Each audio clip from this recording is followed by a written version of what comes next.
All right, Flo. We saw something kind of hilarious today.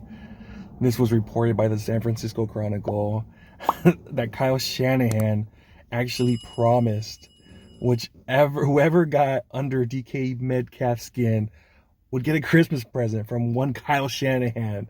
Now, what do you think about this? Did it work, man?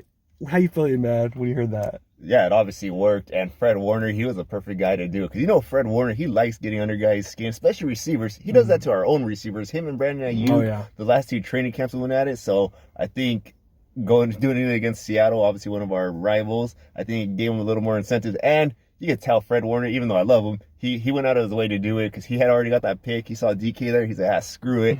Pushed him a little bit in behind. Obviously, it wasn't malicious when he tried to hurt him, but he kind of just like, hey, like, stay down. And DK flipped because, man, he was having a rough day already. And then once that happened, you could tell he freaking snapped. And it's funny that Kyle Shanahan did this, kind of just playing mind games with these other guys.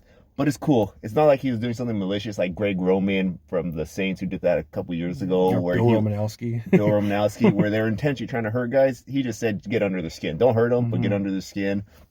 And like I said, Fred Warner took advantage of it. I'm just wondering, what do you think he's going to get him for Christmas? Oh, What do he's you probably think? gonna get like a Rolex or something big, man.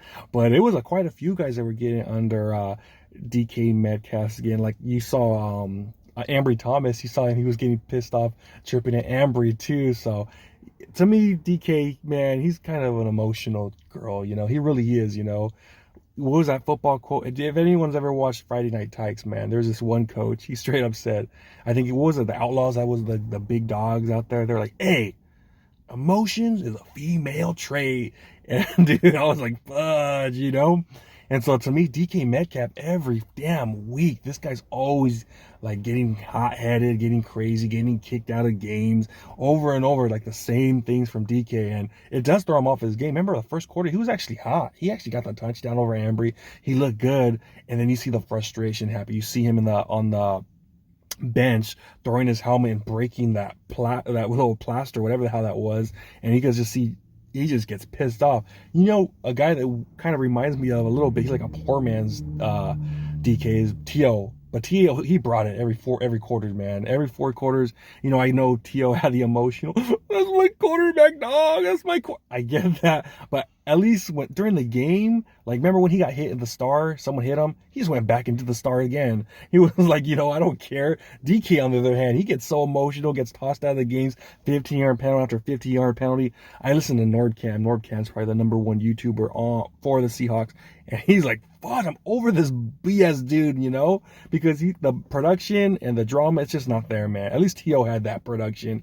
DK, man, I don't know. It just seems like he's always emotional, and I think quite a few guys are getting a Christmas present from Kyle Shanahan, man. Yeah, but T.O. and obviously DK, completely different levels because DK. Oh yeah, I just say he's a poor man. Yeah, he's poor man's T.O. But yeah, I am interested in seeing what he gets. I don't think he's gonna get a Rolex. I don't think he's gonna be that hype, but I am interested in seeing what they end up getting him. And the thing is that DK is the one that freaking started that Fred Warner thing because he's the one that suplexed him. Yeah. He suplexed him first, and then so Fred Warner, he just get him back, and then obviously Lenore. We don't want that to happen where Lenore comes flying through and gets a 15-yard penalty and gets kicked out too because. What's up? But I think Lenore did that because well, I know he was trying to do it to help him out, Not just that though, but that interception that got called back from the Nick Bosa offsides. Yeah. When he got that pick, freaking DK kind of hit him in the head, like kind of like a swung for his helmet. So I think Lenore saw that as his opportunity to get back. Plus, he was also backing up his teammate. So all these guys always ride with each other. So as soon as DK went back after Fred Warner, I knew everybody was going to be there right away. And he didn't get it to him this year. He actually gave Charvarius Ward, but last year he was trying to get it with Charvarius Ward because he was being physical. Which to me, DK, I don't get this because he wants to be physical, he wants to be crazy. But if someone becomes physical back, he gets all emotional. He starts crying like a little girl. It's like, what the hell is up with you, man? Like, remember him and Debo? They got drafted right next to each other, and there was a debate that first year, like, oh man, we should have gotten DK and all this stuff. But dude, I'd rather have Debo, man, because Debo, he's not a drama. He's not going to be like trying to fight everybody on the field and stuff. I know he does have his injuries, Debo, but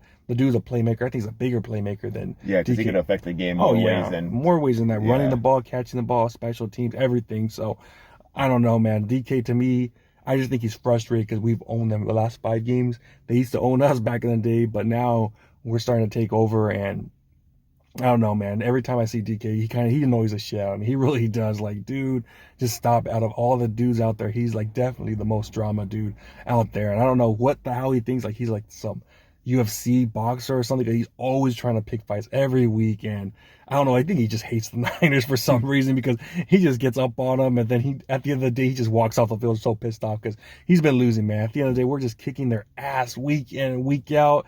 And there's nothing you can do about it, man. It's just like a dude, it's like a one-legged man in an ass-kicking contest. This guy just keeps getting beat up, crying to mama, then coming back getting beat up some more.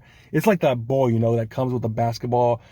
Everyone's playing, having a great game, and then all of a sudden, he gets mad. He gets his ball and just takes it home, takes his ball and goes home. That's DK Metcalf. That's what he reminds me of, man. I don't get this guy, man. Yeah, but it's a beautiful thing. Like you said, back-to-back years, we swept Seattle, and we get to see their players imploding on the sideline. We love to see it, man, because like you said, those 2010s, 2020s, that was pretty rough. That was rough, really rough, man. That was really rough, so now we're getting our get back. Love to see it. Yeah, so who knows what's going to happen in the future. I know DK, he signed that big fat contract, I think last year, so we're going to be playing him quite a bit throughout the next few years. And if this keeps happening, you know what? I'll take it, man. I'll take it. Lenore for DK anytime. It's a better trade-off than Dre Greenlaw for the security guy for the the Philadelphia Eagles. Wasn't he Dom? So it's like, that's a better trade-off this week than last week. But, man, DK, I don't know, man. I feel that Fred Warner, and at the end of the press conference, I forgot what he said. He was just talking like, yeah, man, I don't know what the heck that guy's problem was. And Fred Warner, he played it smart. There's a few pundits like, oh, Fred Warner should have done this after. But, man, he played it smart because he would just put his hands up like, dude, like he was like Rodney King hat. Come on, man, let's let it go, man.